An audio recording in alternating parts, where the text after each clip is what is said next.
प्राणेश्वर अक्षरातीत ने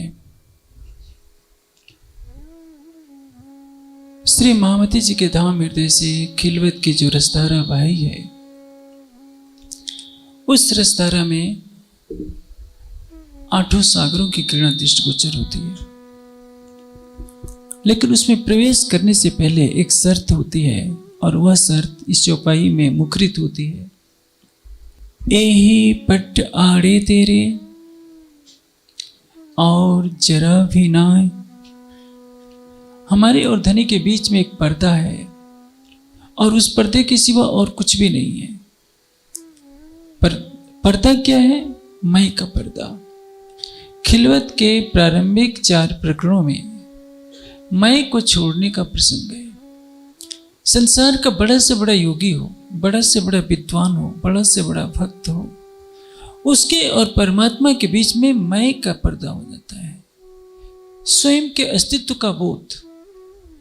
जब तक स्वयं के अस्तित्व का बोध समाप्त नहीं होता, तब तक कोई ये नहीं कह सकता कि मैंने मैं के पर्दे को दूर कर दिया है।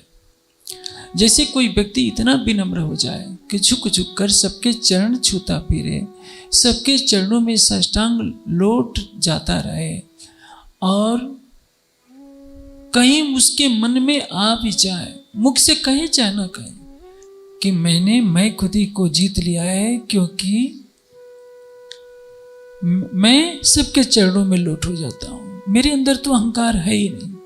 या कह देना कि मेरे अंदर अहंकार नहीं है, यह भी एक प्रकार का अहंकार है, क्योंकि भाव तो आ रहा है कि मैं खुद ही को जीत लिया। जीतने का अहंकार भी कहां से पैदा हो गया आपको? पहले पी तो शरबत मौत का, करते किक मुकर्रर।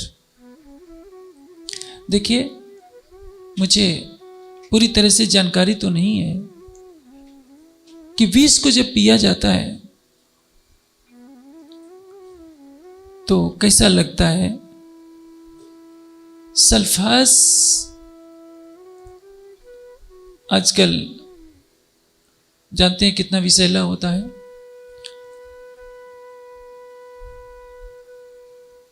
प्राचीन काल में जिसको फांसी दी जाती थी, विष दिया जाता था, जैसे सुकरात को विष दिया गया। लेकिन जहां तक मैं समझता हूं, विष जब कोई पीता है तो उसको बहुत पीड़ा होती होगी, क्योंकि विष का कार्य है हृदय के रक्त को अवरुद्ध करना। जब रक्त रुकेगा तो अंदर दर्द होगा, क्योंकि जो लोग आत्महत्या करते हैं, किसी तरह का विषैला पदार्थ पी लेते हैं तो तड़पने लगते हैं। लेकिन वाणी एक बात कह रही है कि मौत का शरबत पियो। शरबत तो मीठा होता है, विष मीठा नहीं होता, विष हमेशा कड़वा ही होता है। अब प्रश्न यह है कि मौत का भी शरबत क्या मीठा हो सकता है? जिस मौत से हर कोई डरता है, राजी कह रहे हैं कि मौत का शरबत पियो। पहले पी तो शरबत मौत का, करते किक मुकर्रर। परम धाम की यदि आप आत्मा है तो आपको मौत का शरबत पीना पड़ेगा। महामती जी की आत्मा कह रही है, एक जरा जिन शक रखे तो मेरी बात में शक मत रखो। कितनी बड़ी बात है। किसी को कहा जाए कि लो ये पियो और मर जाओ, मेरी बात में संशय मत करो। आप सोचेंगे कि ये कैसे व्यक्ति हैं जो मुझे मरने के लिए कह रहे हैं। आप देखेंगे, जिसने मौत का शरबत पी लिया, शरबत से तुलना करने का आशय क्या है? यह विरह की घड़ी ऐसी होती है कि विरह के कष्टों को से जूझना भी पड़ता है और विरह को छोड़ा भी नहीं जाता। मीरा से पूछिए, उसको कृष्ण का विरह है। मीराबाई कहती है, जो मैं जानती प्रीत किए दुख होय, नगर ढिठौरा पीटती प्रीत न करियो कोई। महामती जी की आत्मा स्वयं भुक्त भोगी है। हफ्से में विरह में तड़प तड़प कर शरीर को हड्डियों का ढांचा बना लिया। आप सुंदर साथ हैं, यदि प्रातः काल केवल एक बार जलपान कराया जाए, जिसको आप नाश्ता कहते हैं, थोड़ा सा कराया जाए, सबको कह दिया जाए कि आधे आधे पेट ही नाश्ता मिलेगा, आपको कितना बुरा लगेगा। दोपहर का भोजन भी आधा दे दिया जाए तो भी बुरा लगेगा। विश्व की अंग में श्वास भी छड़ियो संग। ये तो संवत 1703 से पहले भी मिराज कसनी कर चुके हैं। पैसे के बराबर अन्न का भोजन कर रहे हैं। उधर बुद्ध भी अन्न का एक दाना खा रहे हैं। किसके लिए? सत्य को पाने के लिए। मिराज किसके लिए ऐसा कर रहे हैं? राज्य को देखने के लिए, परम धाम को देखने के लिए। लेकिन जब तक दोनों ऐसा करते रहे तब तक इन दोनों को भी दर्शन नहीं हो पा रहा है, लक्ष्य नहीं प्राप्त हो रहा है। क्यों? क्योंकि मन में भाव है कि मैं एक दाना खाता हूं। मौत का शरबत पीना सबके लिए जरूरी है, लेकिन आप इसका अर्थ, बाह्य अर्थ मत लीजिए कि सल्फास की गोली खा लीजिए तो मर जाएंगे, शरीर छूट जाएगा, राज्य मिल जाएंगे। मृत्यु के बाद पुनर्जन्म होता है यदि आपने राज्य को नहीं पाया तो। शरीर से मरने की बात नहीं है, मन से मरने की बात है। और मन से जो मर जाता है उसको मीठे शरबत का एहसास होता है। देखिए शरबत कितना स्वादिष्ट होता है। ऐसा शरबत जिसको पीने से मन मर जाए, वो कौन है? वो क्या है जानते हैं? राज्य के प्रेम की डगर पर चलना एक मीठा एहसास होता है। मैं आपको एक लौकिक दृष्टांत से दे देता हूं। राजा रंतिदेव कई दिनों के भूखे थे, अकाल पड़ा था। एक दो दिन नहीं, कई दिनों तक सारा राजपाट अपनी प्रजा को जो भूख से तड़प रही थी उसको खिलाने में खर्च कर देते हैं। खजाना खाली हो जाता है। फिर कहीं से भिक्षा में कुछ अन्न मिलते हैं। राजा रंतिदेव जैसे ही भोजन करने बैठते हैं, एक भिक्षुक आ जाता है, हाथ फैला देता है। रंतिदेव स्वयं नहीं खाते हैं, उसको खिला देते हैं। कष्ट तो हुआ होगा, लेकिन उनके हृदय को संतोष हुआ होगा। हमारे देश की धरती पर एक शिवी राजा हुए, पौराणिक कहानी है। उनके दान की प्रशंसा सुनकर इंद्र बाज का रूप लेकर आते हैं और चंद्रमा को कबूतर का रूप बना देते हैं। यह कहानी समझने के लिए। बाज जब कबूतर पर आक्रमण करता है तो कबूतर शिव की शरण में आ जाता है, झपट्टा मारना चाहता है। शिव कहते हैं कि देखो बाज, यह मेरी शरण में आ गया है, मैं इसको मरने नहीं दूंगा।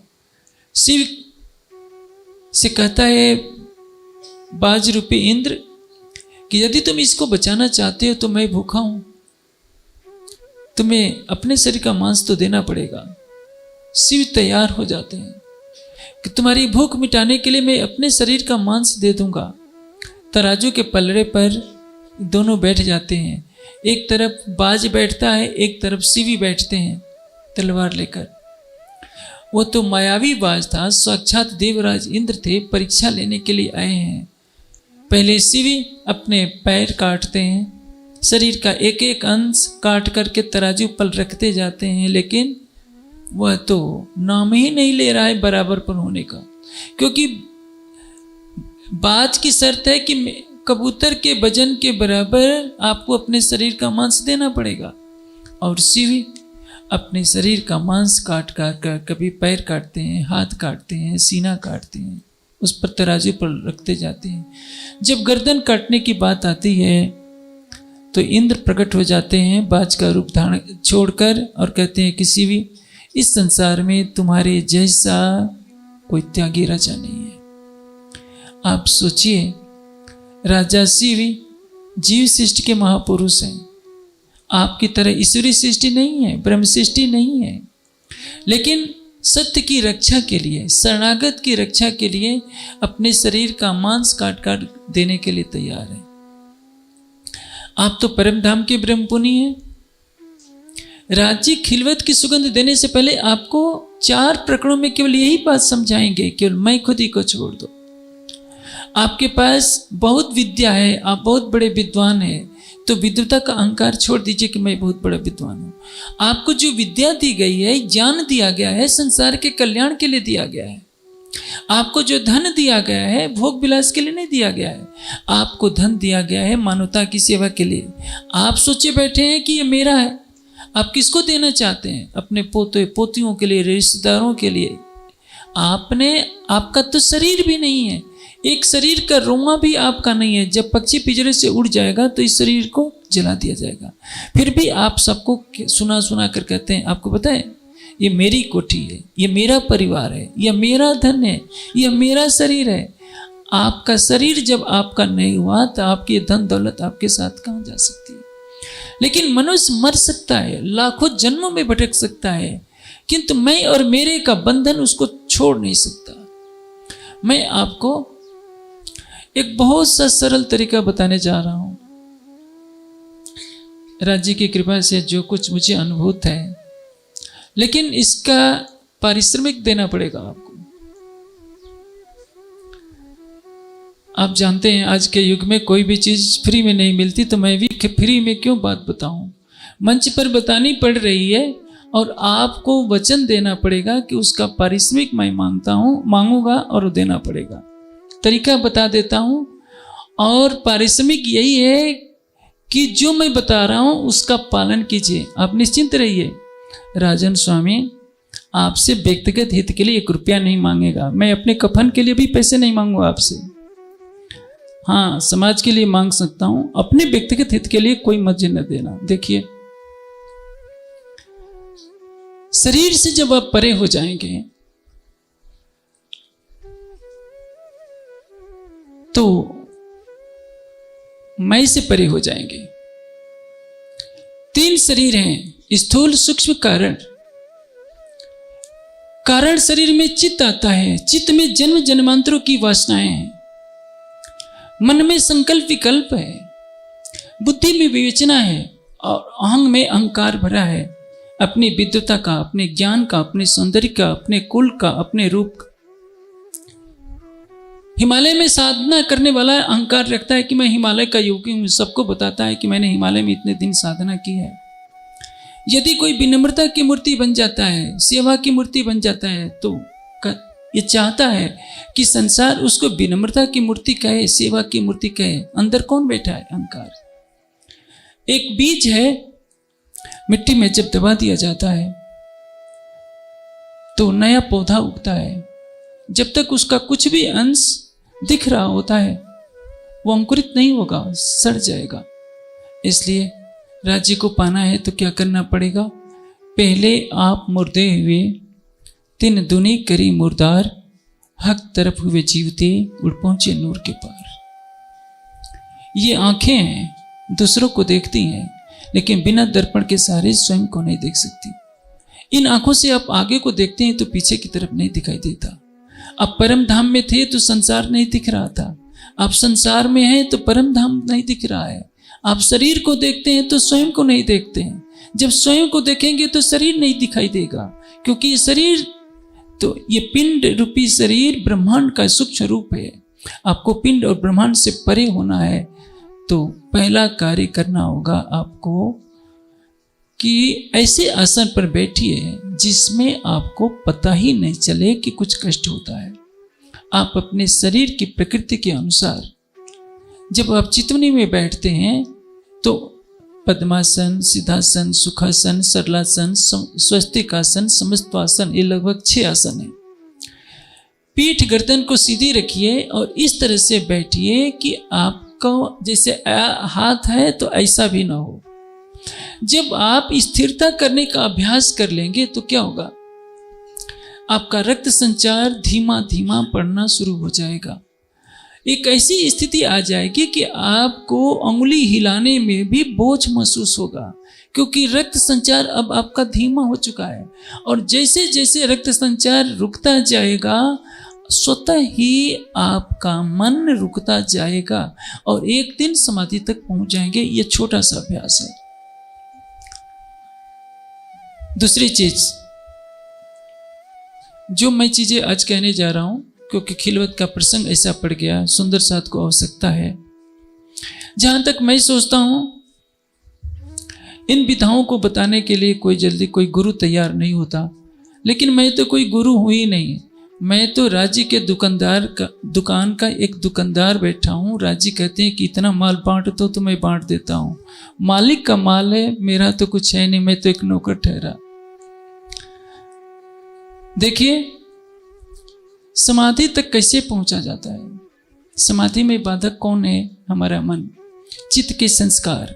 चित्त के संस्कारों के अनुसार मन संकल्प विकल्प करता रहता है और यही समाधि में बाधा होती है। हठयोगी 8 घंटे बैठ लेगा, बिना हिले डुले बैठ लेगा, लेकिन मन तो भाग रहा होता है। इसके लिए आपको अपने हृदय में प्रेम की सुगंधी भरनी पड़ेगी। मौत का शरबत मैं बहुत सरलता से आपको पिलाने जा रहा हूं, क्योंकि आप कितनी भी वाणी पढ़ते रहिए, पहले पीतु शरबत मौत का, खटरुति के 4 प्रकरणों का बार बार पाठ करते रहिए। मन में बात तो आएगी, लेकिन जब तक जीवन क्रियात्मक नहीं होगा, मैं खुदे के पर्दे को कोई भी नहीं छोड़ सकता। हर कोई जानता है कि हमें प्रेम की डगर पर चलना है। प्रेम की पहली शर्त क्या है? सर्वस्व समर्पण। समर्पण किसको कहते हैं? अपने अस्तित्व को मिटा देना, और कोई अपने अस्तित्व को मिटाना नहीं चाहता। अस्तित्व को जो मिटा देता है वो क्या पाता है? सच्चिदानंद परब्रह्म को पा जाता है।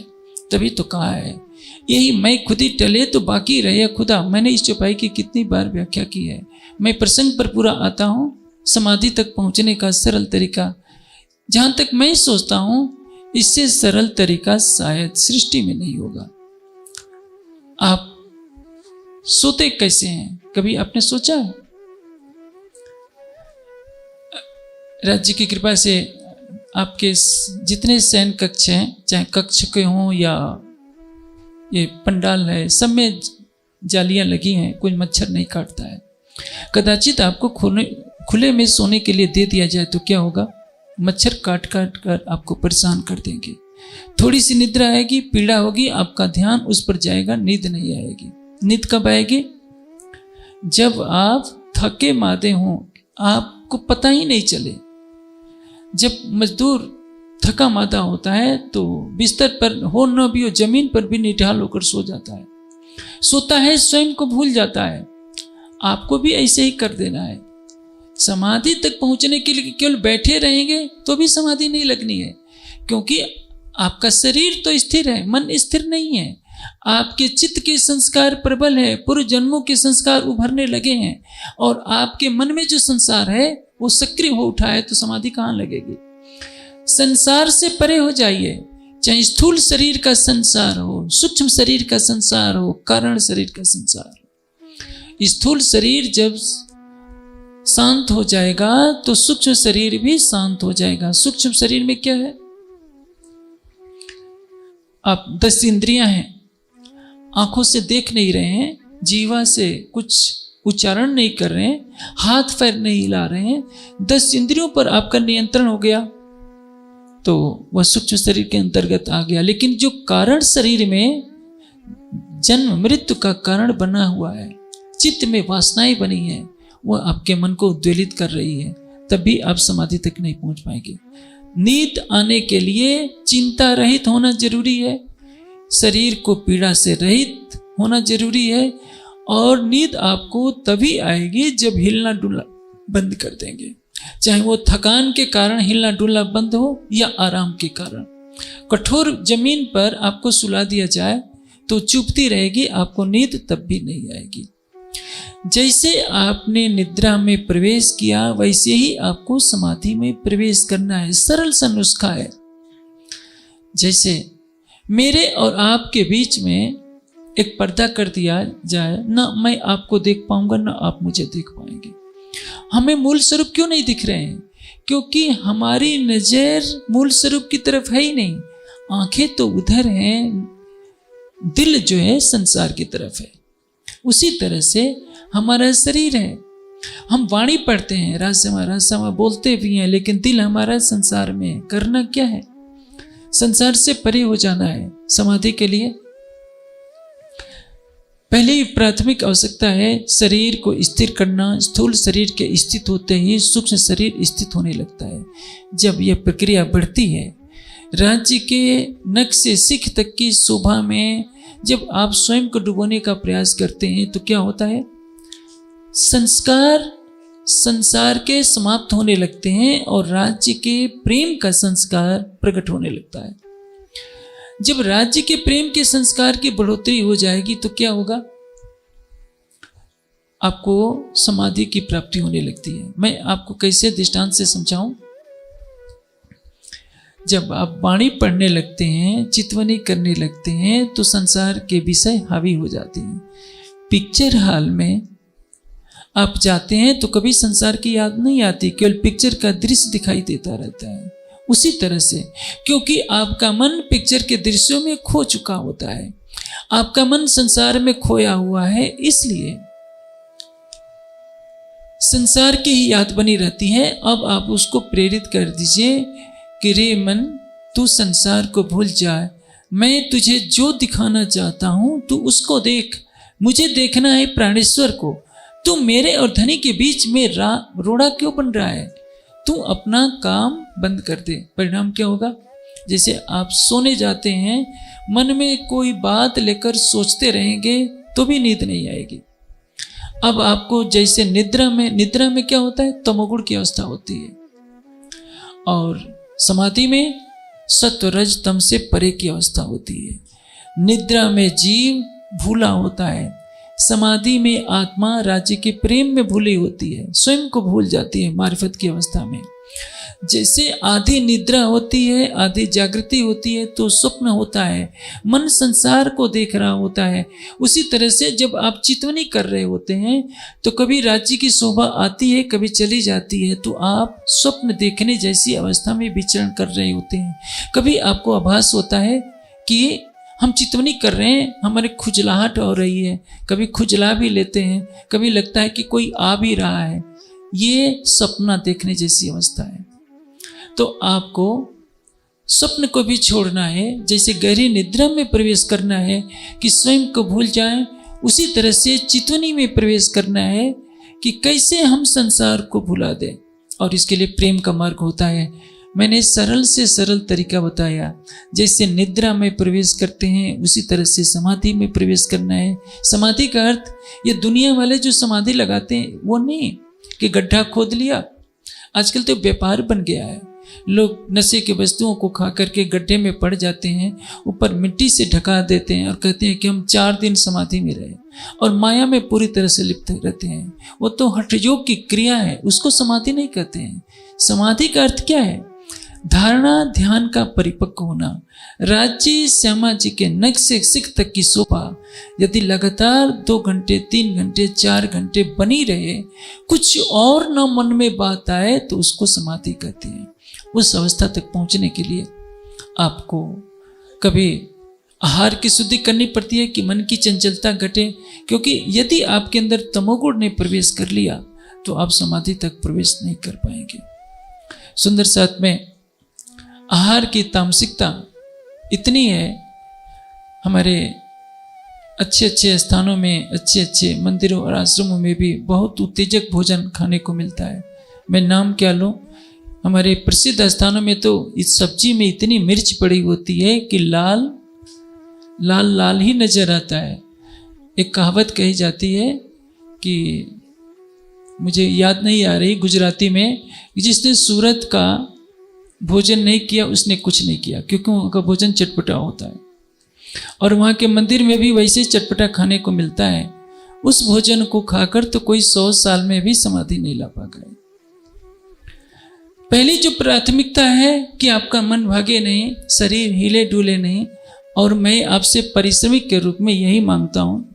कोई भी योगाचार्य होता है, फीस लेता है, मैं आपसे फीस के रूप में यही मांगता हूँ, जब आप चितवनी करने बैठिए तो शरीर को स्थिर करके बैठिए, शरीर से परे होने का प्रयास कीजिए, मन से परे होने का प्रयास कीजिए, अपनी परात्म का श्रृंगार सजिए। यदि आप अपने परात्म के भाव में डूबते हैं तो संसार अपने आप भूलने लगेगा आपको, और धीरे धीरे एक अवस्था ऐसी आ जाएगी, आप सरलता से उस समाधि में पहुंच जाएंगे जब आपकी आत्मा को ये शरीर नहीं दिख रहा होगा, ये संसार नहीं दिख रहा होगा, केवल राज्य दिख रहे होंगे। अन्यथा ऐसे तो आप सोचते रहेंगे कि मैं खुद ही छोड़ना चाहता हूं, मुझसे छूटती नहीं। कैसे छूटेगी? काजल की कोठरी में कैसे हुसियानो जाओ, एक लिक काजल की लागी है पे लागी है।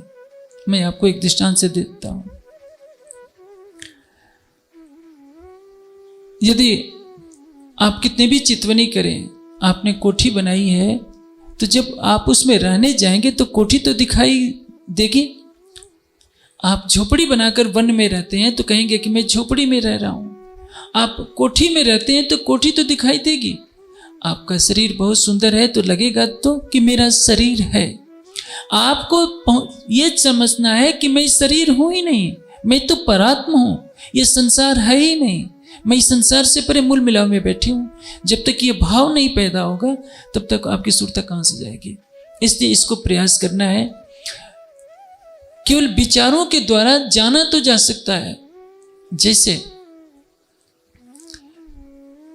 मैंने गुलाब जामुन खाई नहीं है, उसके बारे में पढ़ लिया है कि क्या क्या मिलाने से गुलाब जामुन बनती है, इसका स्वाद क्या होता है, मैं उसकी व्याख्या कर सकता हूँ। चखने वाला तो बताएगा कि वास्तविक रूप से इसका क्या स्वाद होता है।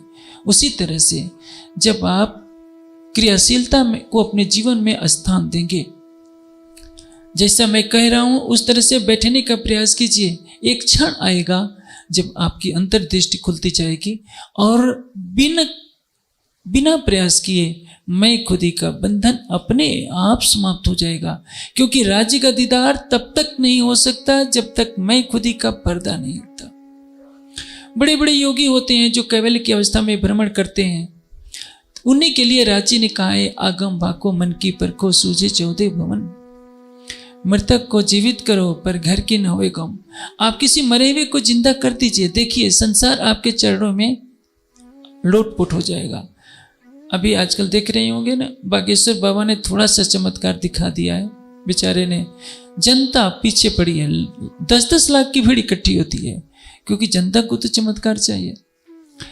दुनिया आपको जयकारे लगाएगी, योगी राज आप कहे जाएंगे, आपकी चरण धूलि लेने के लिए दुनिया तरसेगी, लेकिन आपको खुद अपने स्वरूप का पता नहीं रहेगा, मूल अपने प्रीतम का पता नहीं रहेगा।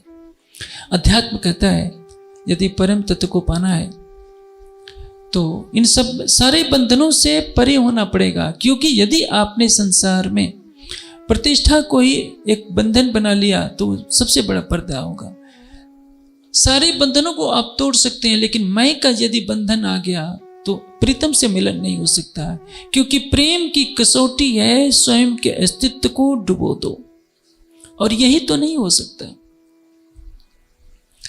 जागने लीला में ये कार्य किया केवल इंद्रावती जी की आत्मा ने, इसलिए इंद्रावती जी क्या कहती है, और हमको भी एक सरल तरीका बता दिया। पोपट करो नीलडे पांख, खटती की तरफ मैं आपको ले चलता हूं। प्रेम तड़ा पाजरा मैं खा लूं, हूं थऊं साखने द्राख। राजी, ऐसा क्या नहीं हो सकता कि आपको मैं नीले पंखों वाला तोता बना दूं, प्रेम के पिंजरे में आपको रख लूं और स्वयं को मीठा अंगूर बना लूं ताकि आप मुझे खा सको। यह है मैं खुद के पर्दे को सरलता से तोड़ना, स्वयं को अंगूर बना देना, राज्य को नीले पंखों वाला तोता बना देना, हरे पंखों वाला। गुजराती में नीला का अर्थ हरा होता है। हरे पंखों वाला तोता बना लेना। पिंजरे में क्यों रहने की बात कही है कि राज्य मुझे खाना छोड़कर कहीं और ना चले जाए। एकनिष्ठ प्रेम एकनिष्ठ होता है। राज्य निरंतर मुझ अंगूर को खाते रहे। ये है शब्दों पर न जाइए, भाव में जाइए। इंद्रावती जी के कहने का से क्या है, स्वयं के अस्तित्व को समाप्त कर दीजिए। आपका तन किसके लिए है? राज्य के लिए। आपका मन राज्य के लिए। आपका धन राज्य के लिए नहीं, मन भी नहीं। मन पति के लिए या पत्नी के लिए, धन बाल बच्चों के लिए, पोते पोतियों के लिए, रिश्तेदारों के लिए। हम कितना भी कह ले, मोह का बंधन बना ही रहता है। इसलिए मैं जबरन आपसे त्याग नहीं करवाना चाहता। मैं जबरन नहीं कहूँगा कि राज्य की सेवा कीजिए, मैं जबरन नहीं कहूँगा कि आप अपना कुछ त्याग कीजिए, लेकिन जो मेरा पारिश्रमिक है केवल वह दे दीजिए कि जब चितनी में बैठिए तो अपनी उंगली भी ना हिलाइए, कहीं खुजलाइए भी नहीं। धीरे धीरे राज्य आपको उस अवस्था में स्वतः पहुंचा देंगे अपने आप आपकी समाधि लगने लगेगी, अपने आप आपकी सुरता 25 पक्षों में घूमने लगेगी। शर्त केवल एक है, आपको उत्तेजक आहार से दूर रहना पड़ेगा, अश्लील चिंतन से दूर रहना पड़ेगा, और जो सामान्य मानवीय आवश्यकताएं होती हैं, जो एक शिष्ट व्यक्ति में आवश्यक है, उससे दूर रहना पड़ेगा। तो आप उस मंजिल तक आसानी से पहुंच सकते हैं। यदि आप जो मैंने कहा उसका पालन करेंगे तो, यदि पालन नहीं करेंगे तो आप सोचिए, सतगुरु धनीश देवचंद जी अपने सगे बेटे को यह नहीं बता सके कि मूल मिलावे में कौन रहता है, अक्षरातीत कौन है। जब सर्वशक्तिमान सकल गुण निधान अक्षरातीत श्री जी बिहारी जी को नहीं सुधार पाए, क्योंकि यहां भी प्रकृति की मर्यादा है। अक्षरातीत अपनी शक्ति के प्रदर्शन करने के लिए संसार में नहीं आए हैं। जैसे मैं आपको एक दृष्टांत से दूं, वैसे मैं समझने के लिए आपको बता रहा हूं। आप ये मत समझिएगा कि मंच पर कोई राजनीतिक व्यक्तित्व की चर्चा हो रही है। मोदी जी जब अपनी माता से मिलने के लिए जाते थे तो उनकी माँ 11 रुपया देती, और उस 11 रुपये को मोदी जी ने माँ का आशीर्वाद समझकर कितने प्रेम से रखा। यदि वो फटकार देते, मैं प्रधानमंत्री हूं, तुम मुझे 11 रुपया दे रहे हो, तो माँ के हृदय की ममता को कितना आघात होता। मोदी के लिए वो 11 रुपये 11 करोड़ से ज्यादा मूल्यवान है। पैसे का महत्व नहीं है, महत्व है भावना का। यदि आप मैं खुदी के पर्दे को तोड़ना चाहते हैं तो अपने अस्तित्व को मिटा दीजिए कि मेरा सब कुछ राज्य का है, मेरा तन, मेरा रोम रोम। इंद्रावती ने तो यही कहा है कि मैं स्वयं को अंगूर, मीठा अंगूर बना देती हूँ और राज्य तुम मुझे खा लो। मुझे खा लो का तात्पर्य अपने प्रेम में मुझे विलीन कर लो। यही प्रेम की कसौटी होती है। पति और पत्नी में अहंग टकराता है तो तलाक की नौबत आती है। दोनों ने अपने अहंग को भी छोड़ दिया है। जो असुर होते हैं वो क्या सोचते हैं कि पहले वो स्वयं खाना चाहते हैं। देवता होते हैं वो क्या सोचते हैं, पहले तुम खाओ, क्योंकि वो सतोगुणी होते हैं। आपको सतोगुण से भी परे त्रिगुणातीत अवस्था में चलना है। तो आप केवल यही याद रखिए, मैं शरीर नहीं हूँ, मैं इंद्रिया नहीं हूँ, अंतःकरण नहीं हूँ, संसार मेरा नहीं है। जब इन भावों में भावित होकर केवल परात्म का श्रृंगार सजेंगे, जो मूल स्वरूप है अपने, जाको कहिए परात्म, सो परात्म संग लेके विलसिए संकसम। परात्म का श्रृंगार सजेंगे तो क्या होगा, आप परात्म के भाव में विचरण करेंगे। जब आपको शरीर ही दिखता रहेगा कि मैं बुढ़ा हूं, मैं सुंदर हूं, मैं काला कलुटा हूं, मैं ठिगना हूं, अरे शरीर को क्यों देख रहे हैं? अपनी परात्म को देखिए, अपने भावों को उच्च बनाइए, स्वयं को राज्य के प्रेम में डुबो दीजिए। देखिए महाभारत के कालीन और रामायण के युग में क्या अंतर है। पांडवों को वनवास हो जाता है, द्रौपदी को कई बार गुस्सा भी आ जाता है, क्योंकि उस समय तक त्याग और समर्पण की भावना स्थिरता जैसी नहीं थी। द्रौपदी कह देती है, कई बार उलाहना भी दे देती है कि आपकी गलती से धर्मराज हमें वन वन में भटकना फिर रहा है। सीता ने कभी राम को उलाहना नहीं दिया कि मर्यादा पुरुषोत्तम, आपको इतने पिता की आज्ञा का पालन करने की क्या आवश्यकता है। अब देखिए वो त्रेता युग है, वो मर्यादा पुरुषोत्तम है। बस्ती में न जाने का प्रण किया है तो नंगे पांव चलते हैं, अयोध्या से चलकर रामेश्वरम तक पहुंचते हैं, नंगे पांव पहुंचते हैं, कांटे भी चुभते हैं, सीता के पैरों में कांटा चुभता है, कहीं पेड़ों की छाया के नीचे गुजारा है, कहीं झोपड़ी में गुजारा है होता है। आप सुंदर साथ तो कक्षों में पंखों के नीचे हैं तो भी क्या कहते हैं, बिना एसी के गुजारा नहीं हो सकता। आपका जीवन एसी में बीत जाएगा, संसार आपको याद नहीं करेगा। लेकिन सीता को संसार याद करता है, क्योंकि उसने पतिव्रता धर्म का पालन करने के लिए, सत्य का पालन करने के लिए अपने नंगे पैरों से चल करके वो वन वन में भटकती है। मर्यादा पुरुषोत्तम राम नंगे पैर चलते हैं। सीता ने राम के प्रेम में स्वयं के अस्तित्व को मिटाया हुआ है। राम ने पिता के आदर्शों की रक्षा करने के लिए स्वयं के अस्तित्व को मिटाया हुआ है। यदि संसार के महापुरुष इतना कर सकते हैं तो क्या आप इतना नहीं कर सकते जो मैंने तरीका बताया है? जब शरीर से परे होना है, आप इस तरह से शरीर को भूल जाइए। इसको कहते हैं जो पहले आप मूर्ति हुए। जब शरीर की याद नहीं है तो शरीर से आप मर चुके, संसार की याद नहीं है तो संसार से मर चुके। राजी तो यही करना चाहते हैं, आपके स्थूल शरीर में, सूक्ष्म शरीर में, कारण शरीर में, जहां भी प्रकृति का वास है उससे परे हो जाइए। इसी को कहते हैं तमस से परे होना।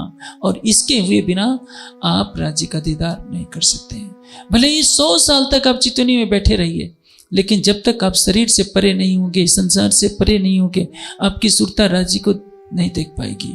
प्रेम की रसधारा भी तभी आपके अंदर बहेगी जब त्रिगुणातीत अवस्था में आप जाने का प्रयास करेंगे। इसलिए मैंने आपको एक सरलतम मार्ग बता दिया और इसका परिश्रम भी मांगा है मैंने कि आपको इसी तरीके से चितौनी में प्रयास करना होगा। फिर देखिए लक्ष्य आपके सामने रहेगा। महामती जी की आत्मा यही कह रही है, यही पट आड़े तरे तेरे और जरा भी ना तो सुख जीवित अरस का लेवे ख्वाब के माँ। मेरी आत्मा, तेरे और धनी के बीच में यह मैं खुदी का जो पर्दा है, यह पर्दा ही तो तुझे धनी से मिलने नहीं दे रहा है। इस पर्दे को हटाने के लिए तो मैं तुझे बार बार प्रबोधित कर रहा हूं कि यदि तूने इस मैं के पर्दे को हटा लिया, या मैं का पर्दा कब हटेगा? जब आप शरीर और संसार से परे हो जाते हैं। इस संसार में आप देखिए राज्य कब मिलते हैं, कभी आपने सोचा है? मिहिराज को कब मिले थे? जब चारों तरफ से आरोप लगता है, जब श्री देवचंद जी प्रणाम नहीं स्वीकार करते हैं तो मिहिराज व्यथित हो जाते हैं, विरह में तड़पते हैं। लेकिन जब यह आरोप लग जाता है कि दीवान का भी धन मिहिराज ने हड़प लिया है और उनको नजरबंद कर दिया जाता है, तो वह पीड़ा और भयंकर रूप ले लेती है। और यही पीड़ा उनको राज्य के दीदार के योग्य बना देती है। तभी तो कहा है, फिर बैठे माहे आसन कर श्री महामत हृदय अपंग। आपका हृदय संसार से टूट जाए, और इस जब टूट जाता है तो मैं खुद ही कहाँ रहेगी। आपके पास करोड़ रुपए रहेंगे तो सबको दिखाते फिरेंगे, आपको पता है मैं करोड़पति हूँ। आपका बहुत सुंदर बंगला है तो आपको लगेगा कि मेरा तो सुंदर बंगला है। इसलिए एक फकीर की परिभाषा क्या होती है? आई मौज फकीर की, दिया झोपड़ा फूक। पत्तों को चुन चुन कर झोपड़ा भी बनाया था, फिर जला दिया कि बंधन का कारण बनना है। चाह नहीं चिंता नहीं, मनुआ बेपरवाह, जाको कुछ नहीं चाहिए सोई संसार।